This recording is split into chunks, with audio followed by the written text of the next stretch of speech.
The Trump campaign saying Donald Trump will show up for the next debate. Syndicated columnist Charles Krauthammer has his own unique perspective on last night's event as well as today's spin. He joins us tonight from Washington. Well, I asked you, Charles, to kind of put together the best and worst for each of the nominees. The best moment for Hillary Clinton, you said, was that moment we just heard of where she was talking about being out on the trail and preparing for the debate.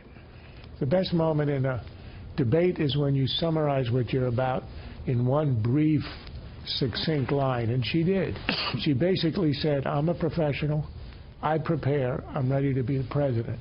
The implication is he's a celebrity, he doesn't prepare, he shows up, that's what celebrities do, and he's not ready to be commander-in-chief. That's the essence of her appeal, and she did it in one smart, short way.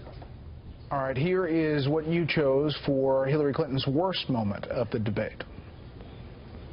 That is just not accurate. I was against it once it was finally negotiated and the terms were laid out. I wrote about that in... You called it the gold standard. Well, I hope... You called it the gold standard of trade deals. You said it's the finest deal you've ever seen. No. And then you heard what I said about it, and all of a sudden you were against it.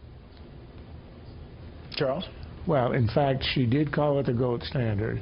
And this one exchange, this one issue exemplifies all that's wrong with the Clinton candidacy. She obviously is not saying the truth. She changed her mind on it, which can happen, but it's obvious that she changed her mind only because she was being hit by Sanders on this issue and because Trump was having such success in coming out against a trade that all public opinion has turned against trade. There's no candidate on either side of any stature who was defending free trade. So she accommodates, she listens to which way the wind, she puts her finger up to feel which way the wind is blowing, and she goes that way. That was her low point. Talk to business leaders. Talk to business leaders. That's pretty remarkable about the fact that neither nominee is really defending it wholeheartedly, trade deals. Trump's best moment, here's what you chose. I just ask you this. You've been doing this for 30 years. Why are you just thinking about these solutions right now? For 30 years you've been doing it, and now you're just starting to think of solutions. Well, why again, that moment? That for him is the equivalent of her thing about preparation. His argument, his case is, I'm change, she's not. 2-to-1, the country thinks we're on the wrong track. If you want the old stuff, the 30 years, the reason nothing has been done, if you like the way that things are, you go to her. If you want change, this is undefined change.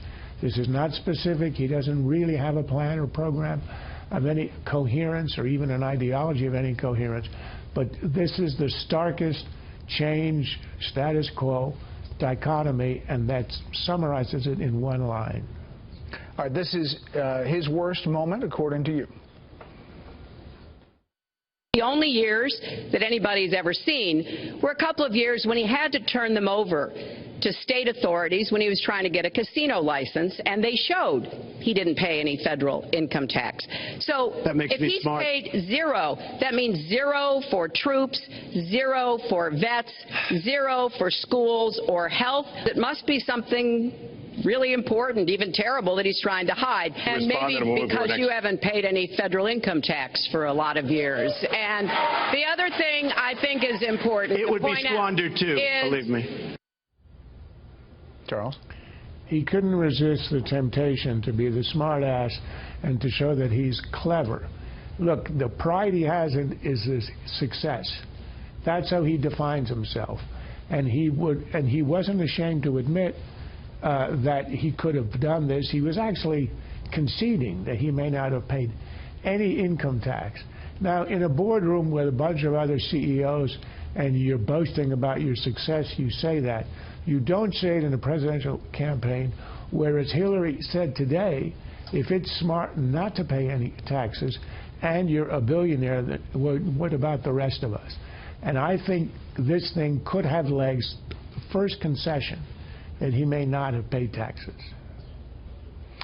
Charles Krauthammer in D.C. Charles, as always, thank you.